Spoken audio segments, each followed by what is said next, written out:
Bienvenidos. Mi nombre es Marta González Cohen y estoy muy contenta que nos acompañen en esta sesión de su módulo número 1, Relación de Ayuda. Como ustedes ya saben, hemos estado trabajando a lo largo de las sesiones el tema de la comunicación. Y bueno, quiero que me acompañen a ver un resumen de la sesión anterior. Puedo saber, bueno, para quienes damos clases, muchas veces nos podemos basar en el lenguaje no verbal de nuestros alumnos. Cuando estás tú dando la clase y de repente estás viendo que tu alumno pues se está durmiendo, o que tu alumno tiene una cara donde está diciendo no estoy de acuerdo con lo que está diciendo en este momento el maestro, o de repente hay alumnos que asienten con su carita o con su cabeza cuando estás tú hablando o estás expresando. Todos estos elementos de la comunicación no verbal pues son herramientas que tú puedes utilizar para realizar un proceso de comunicación que sea muy, muy efectivo. Bueno, vamos a ver lo que sigue. Fíjense aquí esta ilustración, ¿sí? Vamos a ver, ¿de qué estamos hablando? Estamos hablando de un médico, ¿sí? Este médico sabemos que es un médico porque, bueno, tiene su estetoscopio, trae su bata, ¿sí? Está vestido con una camisa, trae sus lentes, etcétera, etcétera. Yo lo veo y sin que me diga absolutamente nada, por los códigos que están mostrados en la ilustración, me doy cuenta que es un médico. ¿Pero qué me está diciendo este médico? A ver, cuando yo veo esta expresión, ¿sí? Fíjense muy bien en los ojos, fíjense en su frente. Ay, no la puedo mover porque se cambia. Fíjense en su frente, ¿sí? Tiene unas arruguitas en la frente. Tiene sus ojos muy grandes. Habíamos dicho que el hacer los ojos grandes en el ejemplo anterior tenía que ver con la sorpresa, ¿no? Estamos viendo que tiene los ojos muy abiertos, también tiene su boca muy abierta. ¿Qué está pasando con sus manos? Fíjense, tiene las manos abiertas de alguna manera, ¿no? Bueno, esta imagen, así como está, nos está comunicando algo. Me gustaría, si tuviera yo la posibilidad de estar con ustedes de manera presencial, saber qué les comunica esta imagen de este médico que tengo yo aquí. Pero bueno, yo la utilicé para decir lo siguiente, ¿no? El lenguaje no verbal, por su carácter instintivo, es menos fácil de controlar. ¿Se acuerdan que en la sesión anterior dijimos que el lenguaje verbal era el más sencillo de utilizar, el más recurrido, el que se podía controlar de mejor manera? Bueno, pues no se puede controlar, es más difícil. Y yo no sé si ustedes conocen personas que son hacen muchos gestos, ¿no? Hay gente que dice, es que Diosito, por favor, paralízame la cara porque no quiero hacer gestos ante tal persona, ante tal discurso, ante tal situación, ¿no? Hay gente que con los puros gestos se comunica, se expresa y da a conocer sus ideas, etcétera, etcétera. Bueno, pues como pudieron ustedes ver en el resumen, anteriormente habíamos hablado de la comunicación verbal. La sesión anterior hablamos de la comunicación no verbal. Y bueno, pues el día de hoy vamos a hablar de un tema que también tiene que ver con la comunicación y es el conocimiento de uno mismo. Y vamos a empezar con la presentación. El conocimiento de uno mismo es nuestra sesión número 6 aquí en el módulo de relación de ayuda. Y bueno, esta sesión tiene un objetivo. El objetivo es explicar la importancia del conocimiento de sí mismo para la realización de un diálogo y una relación de ayuda eficaces. ¿Por qué? El conocimiento de uno mismo, cuando yo soy un ayudante, cuando yo quiero practicar la técnica de la relación de ayuda, es sumamente importante porque depende de la capacidad que yo tenga de controlar todas estas herramientas que tengo y de poder centrarme en la otra persona, que la relación de ayuda sea efectiva y llegue a buen puerto. ¿Cómo poderme comunicar correctamente con los demás si no soy capaz de comunicarme directamente conmigo mismo? Y esta pregunta quiero que la anoten por ahí, y si están haciendo anotaciones en alguna libreta o en un cuaderno, anoten por favor esta pregunta y respóndanla. Porque si yo no tengo una comunicación personal, una comunicación conmigo mismo, me va a costar mucho trabajo comunicarme con el otro. ¿Por qué es importante que me comunique conmigo? Es importante porque así yo puedo de alguna manera saber qué tipo de reacciones voy a tener frente a la situación que está viviendo la persona que estoy ayudando o con la que estoy platicando. E incluso si no es dentro del marco de la relación de ayuda, el conocerse a uno mismo es una herramienta muy eficaz para cualquier tipo de relación que pueda yo tener, de relación personal, ya sea laboral, de trabajo, de amistad, como sea. Entonces es muy importante que nosotros nos hagamos esta pregunta, pero sobre todo que le demos una respuesta. Bueno, si se fijan ustedes aquí, puse esta imagen, ¿sí? Y es una imagen de una persona que está volteando hacia abajo, y la intención que yo tenía con esta imagen era que te vieras a ti mismo, ¿no? Que pudieras interiorizar. Y fíjense lo que dice aquí. Dice, poseerse es un requisito indispensable para entregarse. Cuando yo estoy haciendo un acompañamiento, cuando yo estoy practicando la relación de ayuda, estoy realizando una entrega de mi propio ser hacia aquella persona que estoy acompañando y que sufre. Por eso es tan importante que yo tenga un dominio completo y propio de mi persona para luego poder ayudar a la otra persona. Bueno, pues así es como iniciamos.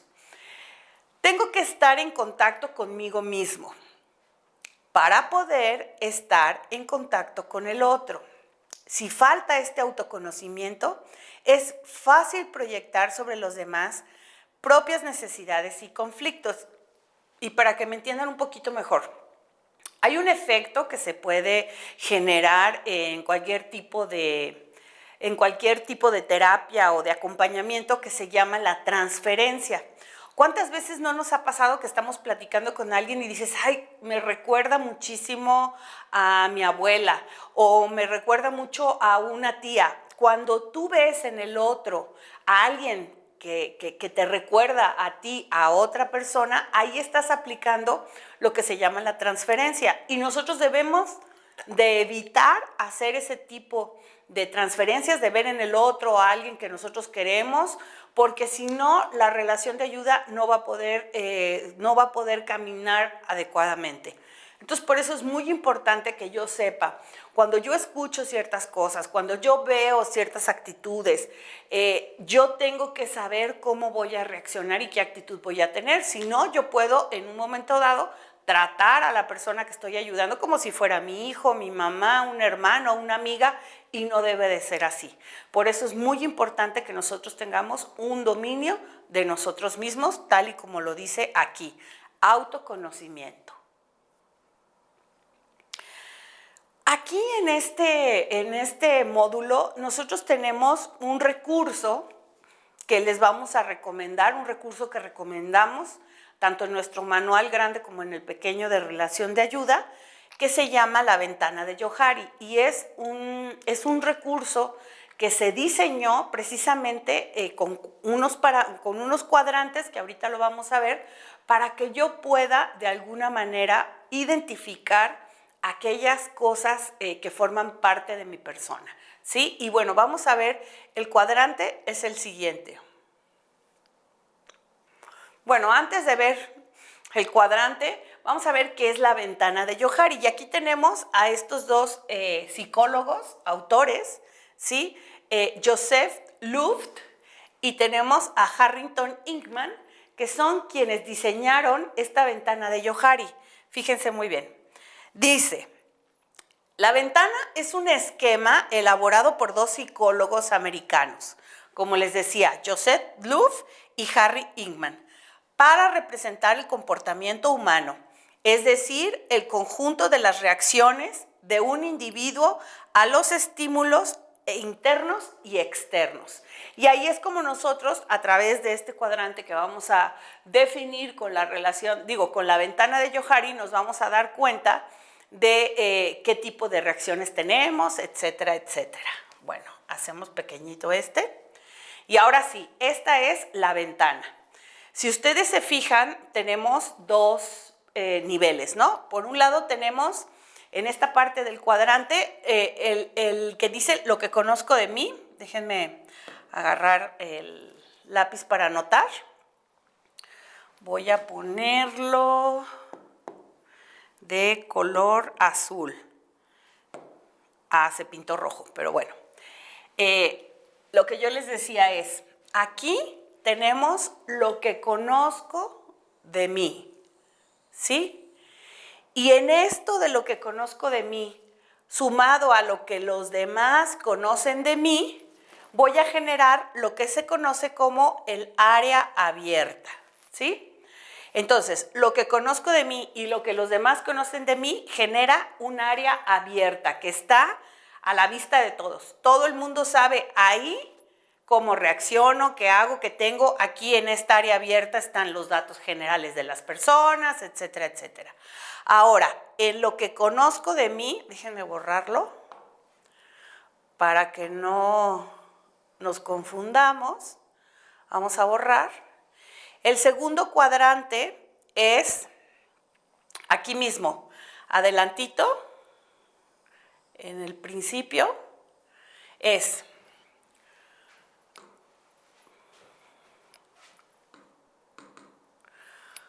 lo que no conozco de mí, lo que yo no conozco de mí, pero que los demás sí conocen de mí. Entonces, los demás sí conocen de mí, yo no lo conozco de mí, pero entonces es lo que se conoce como el área ciega, ¿sí?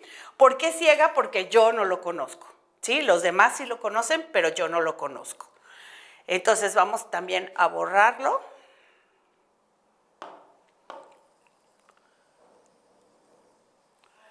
Aquí estamos borrando.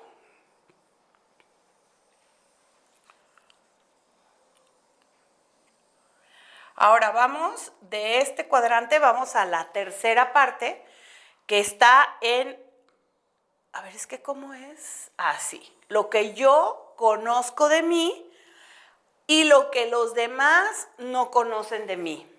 Acuérdense que cuando era lo que yo conozco y lo que los demás conocen, teníamos el área abierta. Ahora, lo que yo conozco de mí y lo que los demás no conocen de mí, se conoce como el área oculta.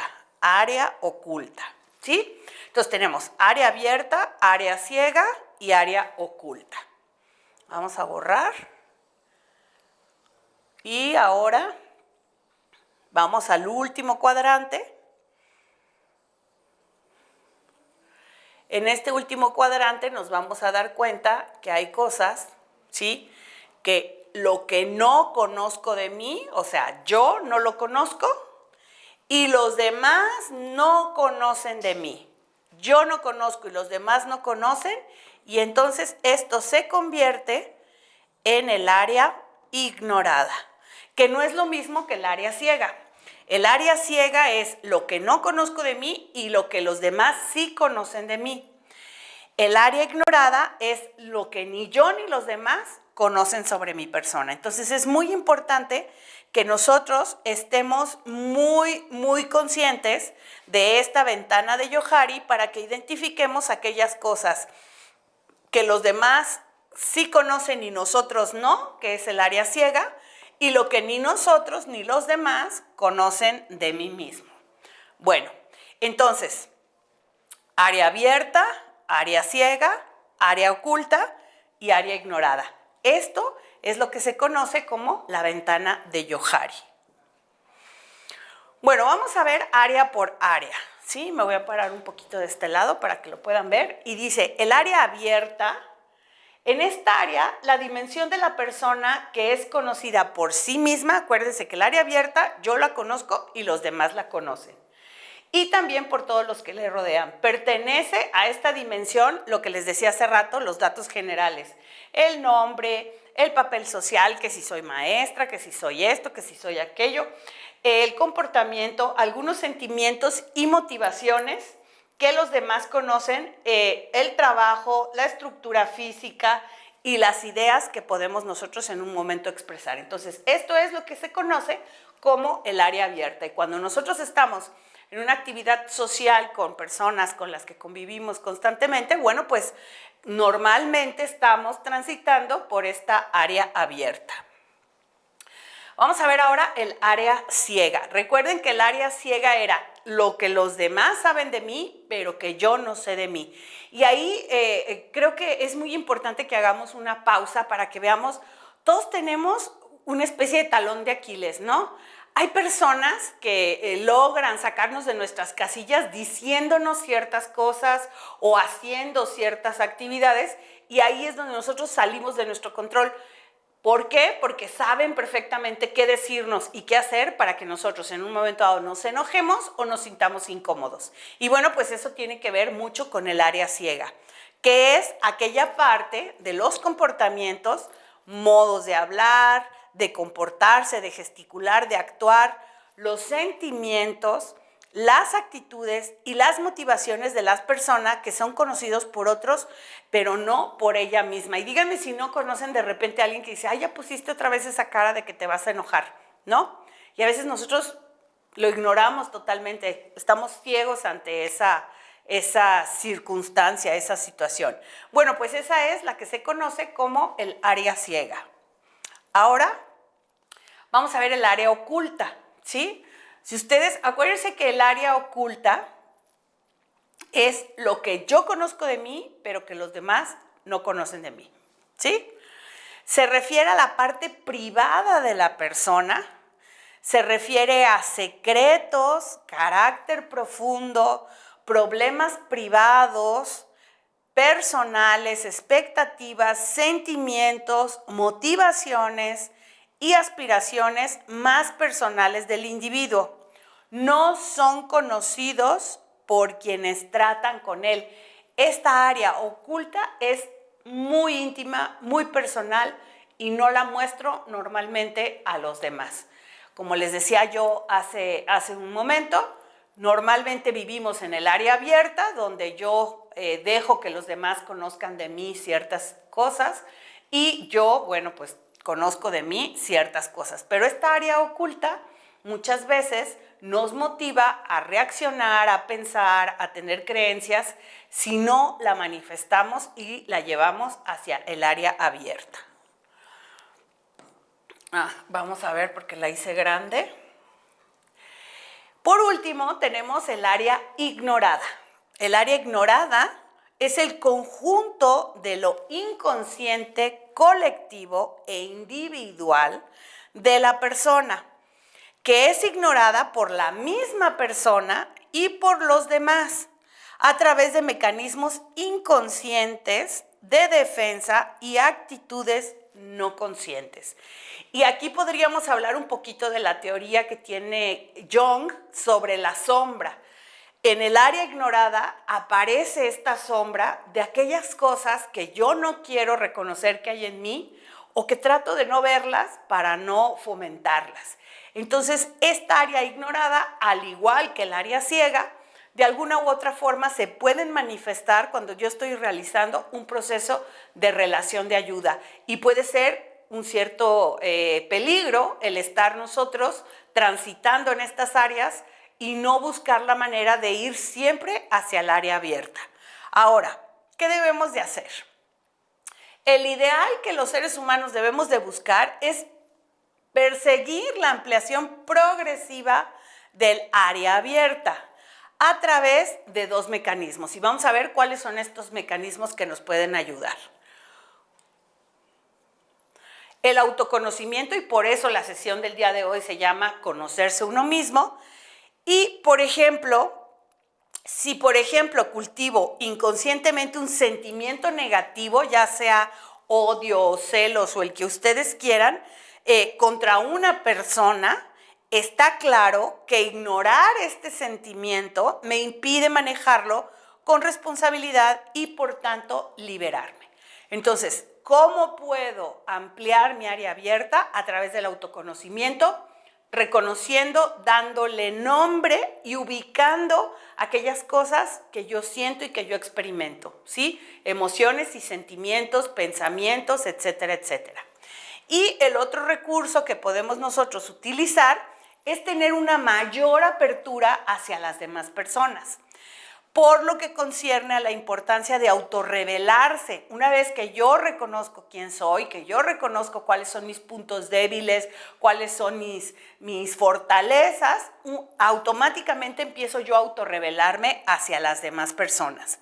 Basta recordar que eso permite a los demás conocer nuestro modo de relacionarnos con ellos, favoreciendo así un crecimiento en la relación interpersonal. ¿Qué hice? Me equivoqué. Ahí está. Es mucho más fácil hacer un proceso de relación de ayuda y de comunicación cuando estas zonas están abiertas y nosotros podemos de alguna u otra manera saber cómo es el interlocutor que yo tengo. Vamos a pasar ahora a cómo, fíjense, esta pregunta es muy importante. ¿Cómo efectuar la ampliación de la zona abierta? Ya dijimos que hay dos formas de fomentar que la zona abierta abra, ¿sí? Que era el autoconocimiento y la autorrevelación. Ahora vamos a ver cómo se debe de hacer para fomentar la ampliación de la zona abierta. Y hay dos aspectos importantes. El primero es reduciendo la zona ciega. Y aquí voy a hacer una anotación, ¿sí? Reduciendo la zona ciega, ¿sí? ¿Qué significa reducir la zona ciega? Es decir, la zona del comportamiento desconocido. Comportamiento desconocido. Zona ciega y de comportamiento desconocido. Acuérdense que la zona ciega tiene que ver con lo que los demás sí saben de mí, pero que yo no sé de mí, ¿ok? La zona del comportamiento desconocido para mí, pero conocido para los demás. Bueno, lo acabo de decir. Vamos entonces a borrar. Ahí, en lugar de borrar se puso azul. Ahora sí, vamos a borrar para irnos al siguiente punto de este punto número 1 que habla de reduciendo la zona ciega. ¿Cómo podemos reducir la zona ciega? Fíjense, pedir el callback, que es una de las cosas más importantes en la comunicación, ya lo vimos en las sesiones anteriores. El callback o la retroalimentación de los demás, ¿sí? Pedirlo, no pensemos que por arte de magia el interlocutor que tenemos nos va a dar una respuesta en cuanto a retroalimentación de lo que nosotros estamos haciendo, de cómo nos estamos comportando, de lo que estamos diciendo. Es necesario que lo pidamos, ¿sí? Bueno, después de pedir el callback, que es el feedback también, vamos a definir este feedback como la comunicación de nuestras reacciones al comportamiento de una persona, ¿sí? Yo lo pido, pero también lo tengo que identificar. El efecto de tal comunicación es lo que ayudará al individuo que recibe el feedback a darse cuenta de un comportamiento del que no tenía conciencia. Por eso es muy importante que cuando yo estoy hablando con alguien y de repente ese alguien me dice, pero no te enojes, si yo no me había dado cuenta que estaba enojada, haga como una pausa y ponga atención en esa retroalimentación que me están dando en ese momento. Entonces recordemos, este concepto ya lo habíamos visto en la clase anterior, pero lo vamos a reafirmar ahorita como el feedback, callback o retroalimentación.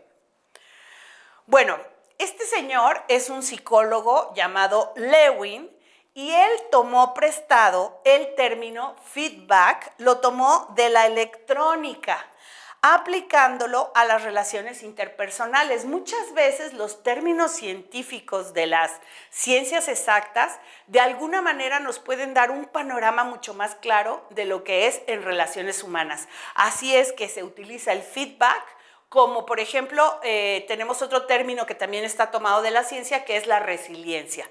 Pero bueno, ese es un tema que no estamos viendo ahorita. Ahora, ¿cómo es que lo toma de la ciencia? Voy a explicarles. ¿Por qué es un feedback? El feedback viene del proceso que se utiliza en los misiles. Los misiles tienen un dispositivo interno. Ese dispositivo interno envía mensajes a un centro de dirección ubicado en la Tierra. Entonces, el misil está en el aire y manda un mensaje, ¿sí?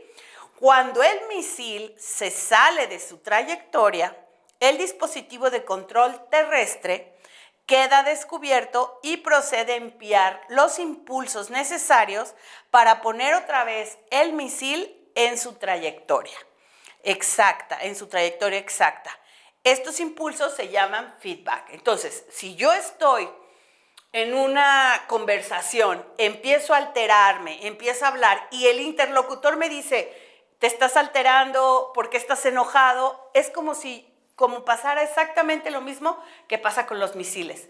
Yo tendría que poner esta pausa y decir, me voy a reorientar, vuelvo a tomar mi trayectoria y sigamos platicando. Bueno, pues este es el ejemplo que les digo que el psicólogo lo tomó de las ciencias exactas. Lo mismo que pasa con los misiles, pasa con las personas, ¿no? Lo mismo sucede en las relaciones interpersonales. Cuando enviamos un feedback a un individuo, se le proporciona la oportunidad de una toma de conciencia de un determinado comportamiento y de una posible modificación de ese mismo comportamiento. Por eso les decía yo que hagan de cuenta que somos misiles, ¿no? Y entonces tomemos nuevamente nuestra trayectoria y no vayamos a explotar antes de llegar a la meta que es la que se nos ha puesto.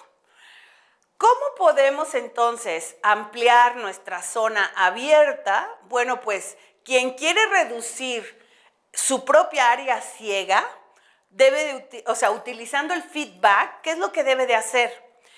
Estar dispuesto a pedir y aceptar el feedback. Y aquí lo voy a señalar con la plumita.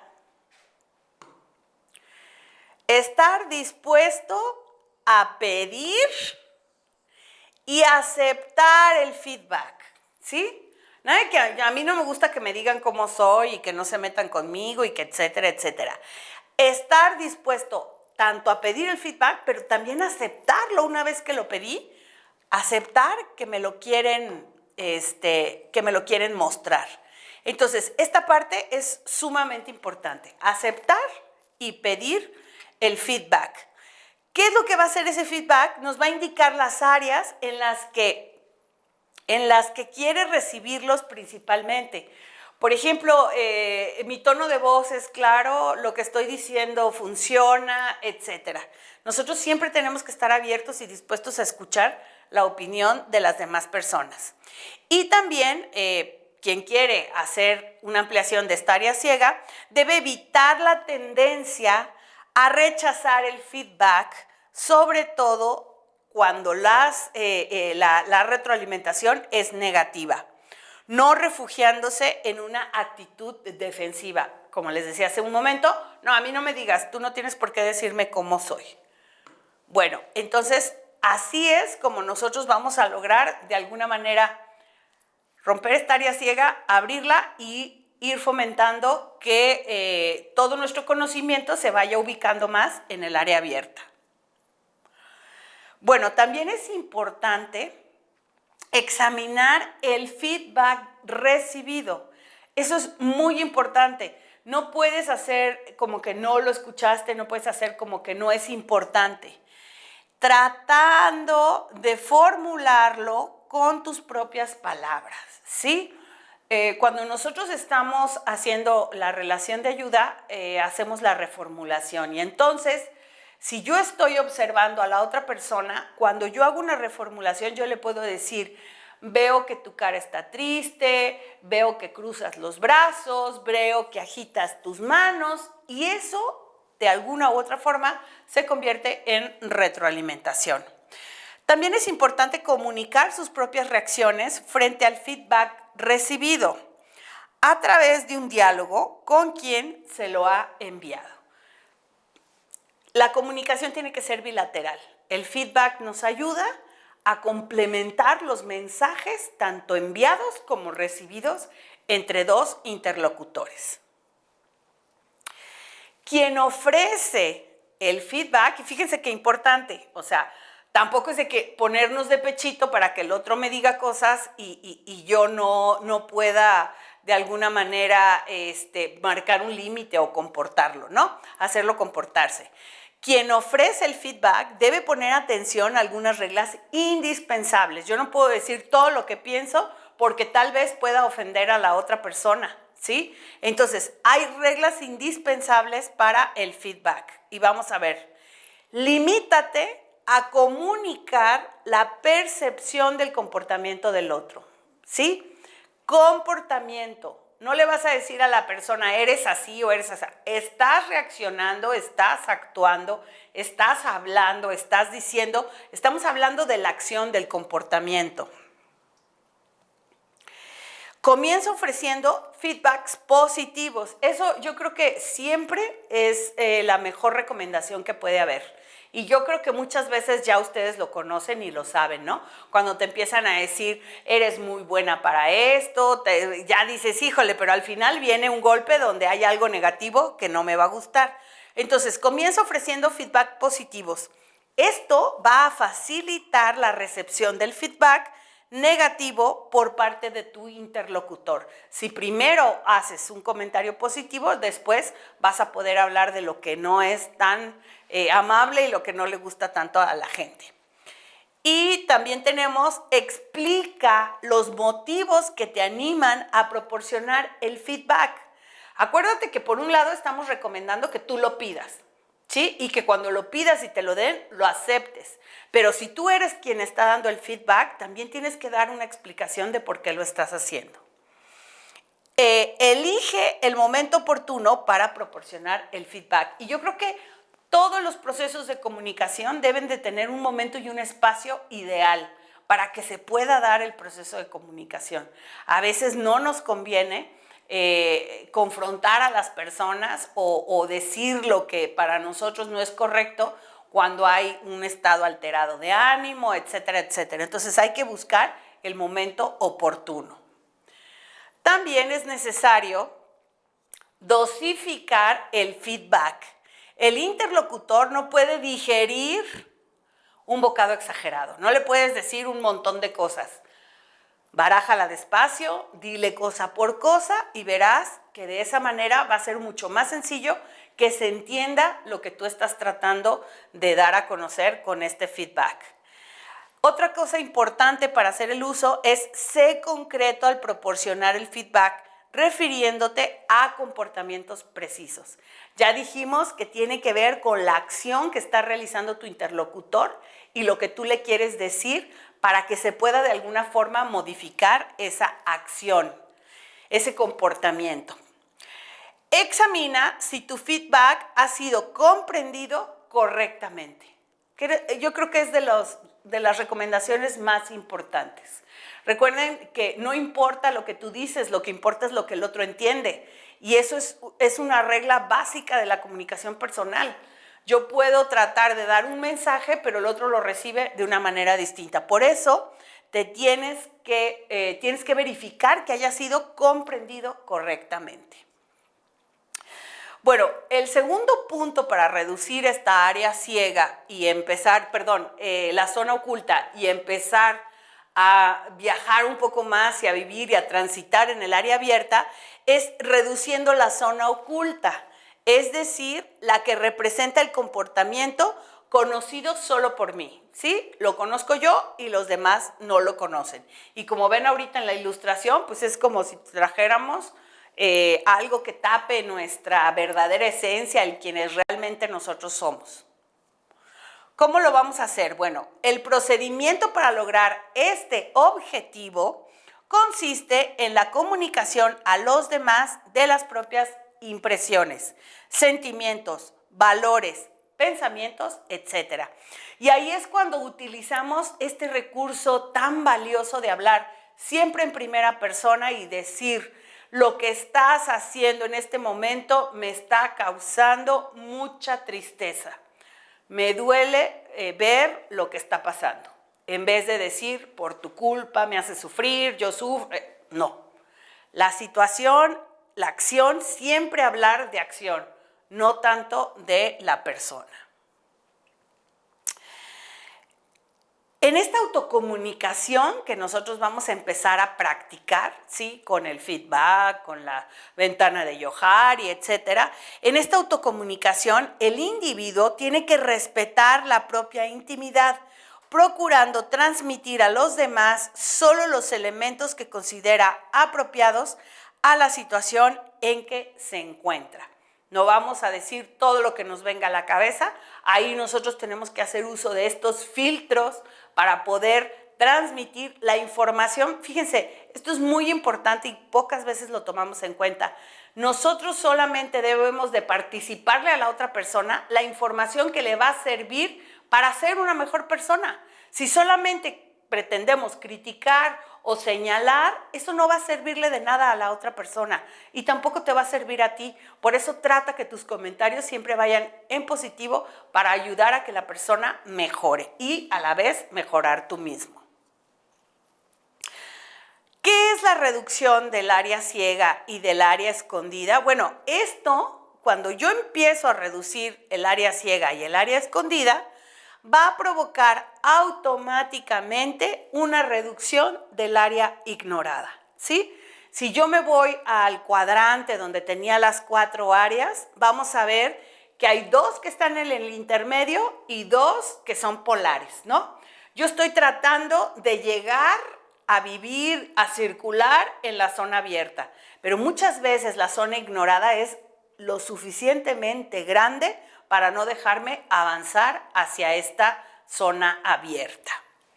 Y bueno, el área escondida, el área ciega, el área escondida, el área ignorada, son 3 que nosotros debemos de nivelar, de estructurar y de alguna manera superar para poder lograr tener un área abierta lo suficientemente rica para que nuestras relaciones interpersonales sean mucho mejores.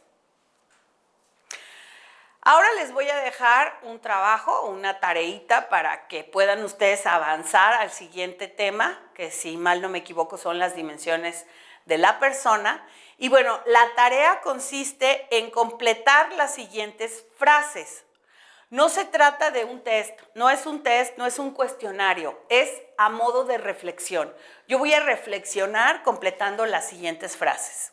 Solo un estímulo para favorecer un momento de reflexión personal sobre algunas dimensiones del propio ser. Como ustedes saben, nosotros aquí en el Centro San Camilo identificamos al ser humano con 5 dimensiones, ¿no? Que es la dimensión física corporal, la dimensión emocional, la dimensión intelectual, la dimensión social y el hilo conductor de todas las dimensiones de una persona, que es la dimensión espiritual. Entonces, partiendo de estas dimensiones, partiendo de mi propia experiencia, yo completo estas frases y puedo tener un poquito más de conocimiento sobre mí mismo. Las frases dicen así: me gusta y ya lo completo. Algunas veces quisiera y lo completo. La mayor parte de la gente que conozco, completo. Necesito saber, tengo miedo de, no puedo, me disgusta que, cuando no puedo hacer lo que quiero, me gustaría, estoy contento de, y por último, estoy dispuesto a. Hasta aquí queda entonces la sesión número 6 de este módulo de relación de ayuda. Bueno, pues hasta aquí esta sesión de conocerse uno mismo, parte de este módulo de relación de ayuda. Mi nombre es Marta González Cohen y los invito a que sigan con este programa de formación que ayuda. Muchas gracias.